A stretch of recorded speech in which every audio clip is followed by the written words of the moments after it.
সে বাংলাদেশে আসার সেকেন্ড দিনটি ছিল এই দিনটি। সেই দিনটা আসলে খুবই স্পেশাল ছিল। কি করেছিলাম, কোথায় গিয়েছিলাম, সবকিছু নিয়ে থাকছে আজকের এই ভিডিও। সো হ্যালো এভরিওয়ান, আসসালামু আলাইকুম। একটি ব্লগ ভিডিওতে তোমাদের সবাইকে ওয়েলকাম জানাচ্ছি। আই হোপ তোমরা সবাই ভালো আছো। এই ভিডিও রিলস তোমরা আগেই দেখে ফেলেছো। আজকে তোমাদের সাথে ডিটেলসে শেয়ার করব এই প্লেসটা কোথায়। সিটির মধ্যে যারা আছো তারা সবাই এই প্লেসটাকে কম বেশি চেনো। প্রিয় মানুষটাকে সাথে নিয়ে এই ফার্স্ট টাইম এই রেস্টুরেন্টে গিয়েছি। যাওয়ার পরপরই একদম ডাইরেক্ট ছাদে চলে যাই। সেখানে বসে দুজনে খুবই আড্ডা দিচ্ছিলাম। পাশাপাশি এত সুন্দর বাতাস আর ভিউ ছিল, খুবই ভালো লাগছিল। এখানে বেশিরভাগ মানুষই কাপেল যায়, সো একা একা গেলে খুবই বোরিং লাগে। আমি বিয়ের আগে ফ্রেন্ড সার্কেলের সাথে গিয়েছিলাম, আর এরপরে হচ্ছে আমার প্রিয় মানুষটার সাথে এখানে গিয়েছি। ঢাকা থেকে জার্নি করে এসেছি, আর এর পরের দিনই এখানটায় গিয়েছিলাম। দুইজনই খুবই টায়ার্ড ছিলাম, তারপরও সময়ের স্বল্পতার কারণে আসার পর দিনই ঘুরতে বের হয়েছিলাম। তারপর এই তো দুজন মিলে একটু ভিডিও করছিলাম। হান্ডিগড়ের 10 তলার ছাদ থেকে আপনারা বরিশালের কম বেশি জায়গা দেখতে পাবেন। যদিও দেখতে খুবই ছোট হবে, তবে ছাদটা ঘুরলে পুরো বরিশালটাই দেখতে পাবেন। সবার কাছে রিকোয়েস্ট, একবার হলেও বরিশাল হান্ডিগড়েতে ঘুরে যাবেন। আপনারও প্রিয় মানুষটাকে সাথে নিয়ে যাবেন, আশা করি খুবই ভালো লাগবে।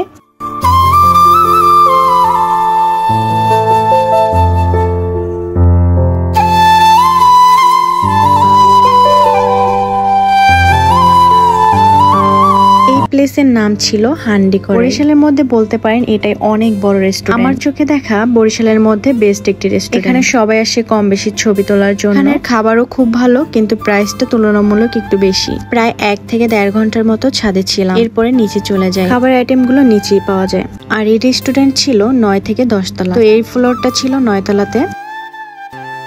মিরর দেখলে তো আমার ভিডিও করতে ইচ্ছে করে, তাই মিররে একটু ভিডিও করে নিচ্ছিলাম। ওমা, পাশে দেখি আমার প্রিয় মানুষটাও আবার চলে এসেছে। সে আমাকে একা একা ভিডিও করতে দেখলে আমার পাশে চলে আসে। কি একটা অবস্থা। তারপর সে আর আমি একটু মিলে ভিডিও করেছিলাম। এরপরে আমরা চলে যাই আমাদের গন্তব্যস্থানে। তাকে দিয়ে দিলাম বরাবরের মতো মেনু কার্ড। এরপরে দুজন মিলে ডিসাইড করতেছিলাম আসলে কি খাওয়া যায় এখানে।